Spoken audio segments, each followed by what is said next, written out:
আজকে খুব শর্ট একটা ভিডিও নিয়ে তোমাদের সবার সাথে চলে আসলাম। মেকআপের লেন্স খুবই ইম্পর্টেন্ট একটা জিনিস, যেহেতু চোখের ব্যাপার তাই পরার থেকে ক্লিন রাখাটা বেশি ইম্পর্টেন্ট। যেহেতু লেন্স খুব সেন্সিটিভ একটা জিনিস, তাই এটাকে 2 থেকে 3 দিন পর পরই সলিউশন চেঞ্জ করতে হয়। আর আমি যেহেতু রেগুলার বেসিসের লেন্স পরি না, তাই আমি দেখা যাচ্ছে 7 থেকে 10 দিন পর পর লেন্সটা চেঞ্জ করি। হ্যাঁ, আমি জানি এটা অনেক বেশি, এর থেকেও কম টাইম হওয়া উচিত সলিউশন চেঞ্জ করার ক্ষেত্রে, বাট আমি বেশিরভাগ সময় 7 থেকে 10 দিনের মাথায় করি।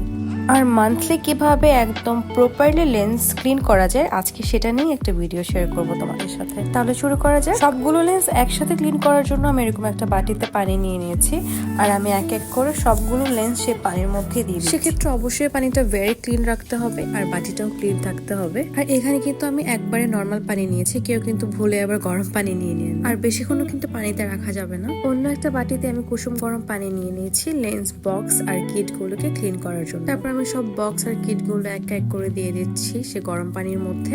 আপনারা চাইলে এখানে স্যাভলনও ইউজ করতে পারেন, বাট স্যাভলন পানিতে ধোয়ার পর আরো একটা বার ক্লিন পানি দিয়ে লেন্স বক্স গুলো আর কিট গুলোকে ধুতে হবে। আমি যেভাবে আমার লেন্স গুলো ক্লিন করি সব একসাথে, সেটাই কিন্তু আজকে দেখাচ্ছি, সো প্লিজ কেউ জাজ করবেন না। এরকম একটা ক্লিন টাওয়ালের উপর আমি সব লেন্স কিট গুলোকে একটা একটা করে রাখবো একটু ড্রাই হওয়ার জন্য। আজকে একটা লেন্স আমি আনবক্স করেছি, that is from TTDI in the shade daisy green. এটা কিন্তু আমি আজকে ক্লিন করিনি, যেহেতু অলরেডি এটা ইনট্যাক্ট ছিল। এটা শেডটা খুব সুন্দর, একদিন পরে পিকচার তুলবো ইনশাল্লাহ। আর এখন হচ্ছে আমি আমার সব কিট গুলোকে ট্রাই করার জন্য রেখে দিচ্ছি সব সাজিয়ে। লেন্স গুলোকে পানিতে দেওয়ার পর খুব তাড়াতাড়ি কিট গুলোকে ক্লিন করতে হবে, আদারওয়াইজ কিন্তু লেন্স এত বেশি সময় পর্যন্ত পানিতে রাখা যায় না।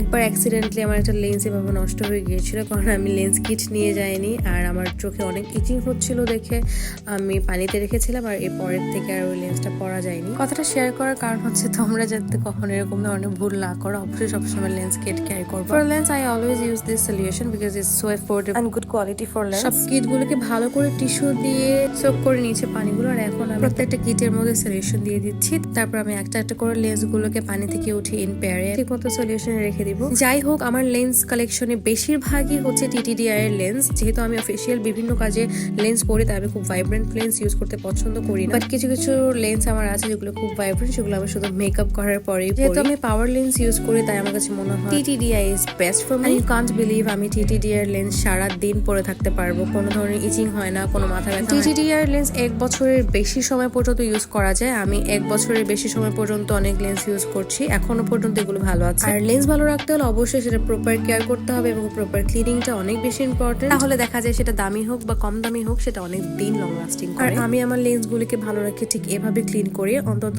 সে একবার তো আমি এভাবে প্রপারলি ক্লিন করতে পছন্দ করি আমার লেন্স গুলোকে পেয়ার করা শেষ হয়ে গিয়েছে। এখন আমি প্রত্যেকটা বক্সের মধ্যে টুইজার গুলো দিয়ে দিচ্ছি, যাতে আমার টুইজার গুলো হারিয়ে না যায়, কারণ প্রত্যেকটা বক্সের সাথে কিন্তু টুইজার আর রিপ্লেসার থাকে। আপনারা অবশ্যই ট্রাই করবেন এভাবে লেন্স গুলোকে ধোয়ার, তাহলে দেখবেন আপনাদের লেন্স অনেকদিন ভালো থাকবে। এখন আমি আমার লেন্স গুলোকে রেখে দিব, আর অবশ্যই এটা খেয়াল রাখতে হবে যেখানে আমরা লেন্স রাখছি সেই জায়গাটা যেন ক্লিন থাকে, কোনো রকমের ধুলা বালু যাতে সেখানে প্রবেশ না করে, as lens is very very sensitive thing.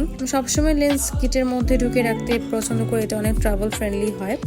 আর কিছু কিছু লেন্সে আমার বক্স নেই, কিটগুলি হয়তো বা কোথাও হারিয়ে গিয়েছে, বা ওগুলো হয়তো বা আমি অন্য কোনো পেজ থেকে নিয়েছি, দ্যাটস হয়তো অনেক বিভিন্ন পেজে আছে যেখানে কিট দেয় না।